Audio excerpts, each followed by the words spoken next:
IAS institute నిర్వహిస్తున్న all India scholarship exam pass అవ్వండి. 2 years ఫీజులో 50% మాత్రమే పే చేయండి.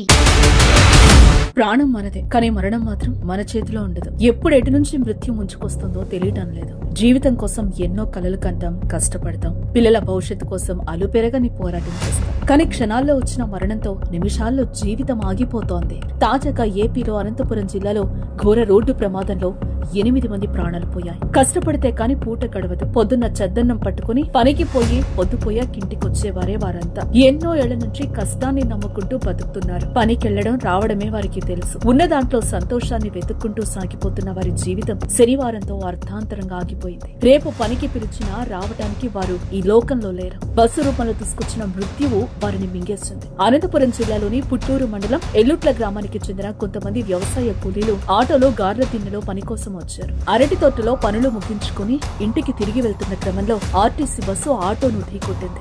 ఏం జరిగిందో చూసేలోపే ఘోరం జరిగిపోయింది. ఆటో నుంచి కూలీలు చెల్లాచెదురుగా ఎగిరిపడ్డారు. ఘటనా స్థలిలోనే 2 మృతి చెందగా అనంతపురం ప్రభుత్వ ఆసుపత్రిలో చికిత్స పొందుతూ మరో 6 ప్రాణాలు కోల్పోయారు. మొత్తం 8 మంది నిండు ప్రాణాలు పోయారు. చనిపోయిన 7 ఒకే గ్రామానికి చెందిన వారు కావడంతో ఎల్లుట్ల గ్రామం కన్నీరు పెడుతోంది. మృతులందరూ కూడా ఆ ఇంటికి పెద్ద దిక్కుగా ఉన్నవారే కావటం కాదు, వీరిలో భార్యాభర్తలు కూడా ఉండటం కలిసి వేస్తోంది. ఒకే కుటుంబంలో 4 చనిపోవడం చాలా బాధాకరం. మృతుల కుటుంబ సభ్యులు, బంధువుల ఆర్తనాదాలతో గ్రామంలో విషాద ఛాయలు అలుముకున్నాయి. కూలికి వెళ్లి కాటికి వెళ్లారా అంటూ వారు ఏడుస్తున్న తీరు కంటతడి పెట్టిస్తోంది. ఘోర రోడ్డు ప్రమాదంపై సీఎం చంద్రబాబు సైతం తీవ్ర దిగ్భ్రాంతిని వ్యక్తం చేశారు. మరణించిన వారి కుటుంబాలకు 5 లక్షల చొప్పున ఎక్స్గ్రేషియా ప్రకటించారు. క్షతగాత్రులను ఆసుపత్రి వద్దకు వెళ్లి వారి పరిస్థితులపై ఎప్పటికప్పుడు సమాచారం అందించాలని జిల్లా అధికారులకు, మంత్రులకు ముఖ్యమంత్రి ఆదేశించారు. దీంతో ఆసుపత్రిలో క్షతగాత్రులను స్థానిక మంత్రి సవిత అధికారులు పరామర్శించి వారికి అందిస్తున్న వైద్యంపై ఆరా తీస్తున్నారు.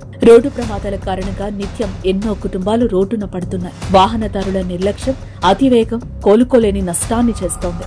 వాహనాలు నడిపేవారు చిన్న చిన్న జాగ్రత్తలు తీసుకోవడం వల్ల ఎన్నో పెద్ద ప్రమాదాలను నివారించడంతో పాటు విలువైన ప్రాణాలను కాపాడుకోవచ్చు. వాహనదారులారా కాస్త ఆలోచించండి.